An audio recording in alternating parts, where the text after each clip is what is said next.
like I said, people think the wider you go, you're gonna get a wider back again. It's all genetics, having a wider back. Just go to wherever is comfortable for you, shoulder width and that. And then, like I said, with these ones are good because you can actually come in. And when you come in actually closer, it just works more like the thickness in the middle of your back area. And again, you just want to bring it down, chest up. You know, you can, like I said, if you get fatigued, you can go back a little bit, but not to the point where you're doing this, like rocking, you know. So like, if your training partner's behind you, you're like headbutting him when you you go back. So you pretty much want to stay upright and really just squeeze your lats. Okay, so that's a different movement. That's going to work a different part of your back. That's more like the middle. So when you say, can you just let it go and just point to where it... I can't really, a bit like more, like out here, works like your lats, this area. In closer would be more, say, like the middle of your back, your traps, and all down that area. So like I said, they can, you know, back in the old days, I'd say this was for width. Yeah. Even though it does make you thicker, but this was more for the middle thickness.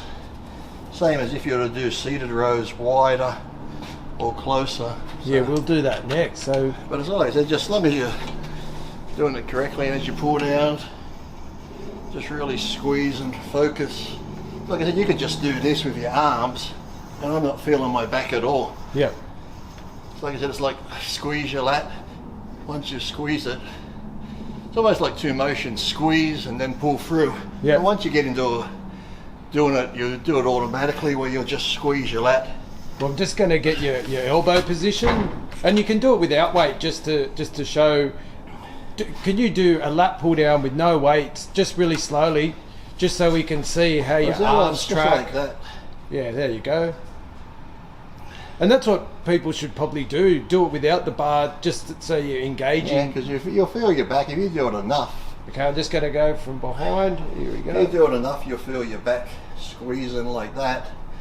And that's like I said, once you get that feel, then if you've got like a machine, maybe just put on 30 pounds, just so you feel what it's like with a little bit of weight.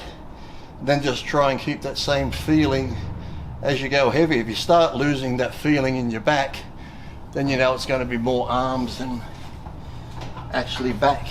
And can I just get you to do the same thing with close grip? Just no weight, just... Same thing, just you'll be here, and you just... This one you're almost coming down, like you're pulling like that, squeezing your elbows back and chest up, so you like that. And so another, I guess, back to the, because I was going to say, with a normal lat pull down bar, it's got the flat section. Yeah. So would you go to touch the chest, or normally as far as you can? Like you bring your chest up and bring it down as far as you can. You know, sometimes you see people, I can't do it with this, but I've seen people that hold the bar and they'll bring it down here. Yeah. You don't want to bring it right down here. Pretty much just do here. And it's more your final elbow position. Yeah, as long as you just get the good contraction. So what would be your set and rep range for lat pull downs? I'd say anywhere from 8 to 12. 8 to 12, and I always do like 4 to 5 sets on each. Wide, 4 or 5 wide, 4 or 5 close. Here we go. Here's trouble. And I've already. So what about a supinated or reverse grip? Yeah, not bad if you do. I don't know if I could do it on this one, but yeah. Well, it's almost like the same as that. Doing it this way, just like I said, also just works you. Probably if I had like a normal bar, I'd probably be in here. But it's, you know, that handle in the middle is pretty much the same, but same sort of thing. You just pull it down. I'd probably get more of a squeeze if my hands were that little bit closer, but just what I said works the thickness as well.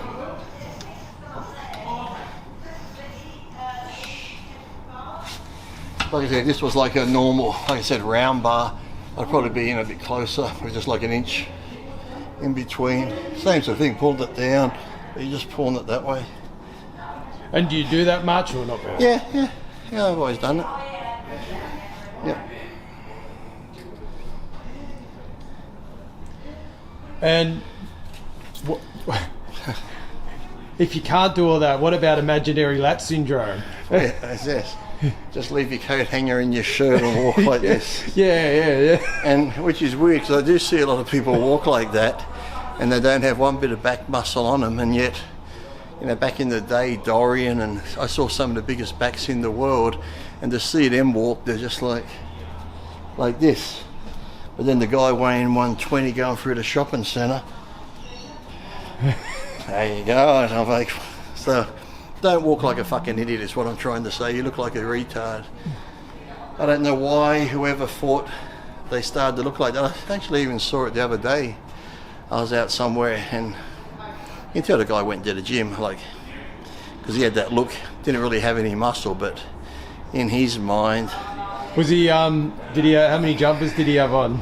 No, he had a tank top on. Oh, really? Which was even worse because you could see he didn't have anything. At least somebody, if they have a jumper on, you might think, well, maybe he's got some muscle under there. This one had the tank top on and no arms, no, but he had the walk. And he was, I think I know that guy. He told me they're that. everywhere. No, I think he told me that you ran off. You're intimidated. Well, I've seen it actually too. I've actually seen it where I see someone just normal, then if I've walked into a place, all of a sudden they puff up. Oh, competition. Yeah, so. Well, he's not that big. I had him covered. Exactly. Like, just relax, guys. It's Yeah. You look like an idiot walking like that, so don't do it. Yeah, like I said, some of the biggest backs in the world don't walk like that, so there's no excuse for you to be walking like that. Or even, and you got the imaginary lap, but then you also got the imaginary leg, the guys who have skinny legs, but yet they walk like that, like they're flaring their legs out. I'm like, you got legs like a fucking Ethiopian, what the fuck you doing? Well, you always question why you're training and why you're putting in such hard work. Well, those guys, why not just walk like you've done it? And exactly. As long as you believe it. Yeah. And then people look at you, but they think, oh. No, like if you had muscle and you walk like that, you could probably go, oh, he's got a lot of muscle. Fuck, he must be muscle bound. But when you walk like that, you don't have anything. You're a fuckwit. But I think that's just been the best advice for people, just especially guys that are starting out. It's not about how much weight, No, especially it's all on about just feeling it. Feel the contraction, feel the back. Because like I said, sometimes even when I come here and demonstrate, like just demonstrating it, Yep. because I'm going slower and squeezing it, I feel it more sometimes doing this than when I'm at home training it. Because sometimes I'll even forget and just start pulling and not really contracting. But because I'm contracting on the video, I can go lighter and actually feel it more. So leave the ego when it comes to back at the door. And I guess that's like a little advertisement for training at home. Some guys, feel that they go to a gym, I've got to lift heavy weights. I think some of my best workouts have always been at home, like when I was in America and had the equipment there, and even at home now, because I think I'm more focused. You're not worried about if anyone's looking at you. You're not worried about what you have to lift. You're just focused on doing the exercise and actually feeling the muscle. You actually get a really good workout, because I said you're not trying to impress anyone. You're not thinking about, well, who's looking at me, I've got to put more weight on. You're just feeling it and squeezing it, and as I said, you're just focused on that. Your mind's not on anything else. So. Yeah, and if you want to go for pure strength in that movement, well, really chin-ups. Chin-ups, yeah. But even then, you got to do them with strict form, not the... You can't. Well, you get people where they're doing like frog kicks and it was like they're a frog swimming, trying to I've seen some some creative weird ways to get up there. It's almost like they're jumping off something. We've all seen them. You know what we're talking about. Don't be that guy or girl. Yeah.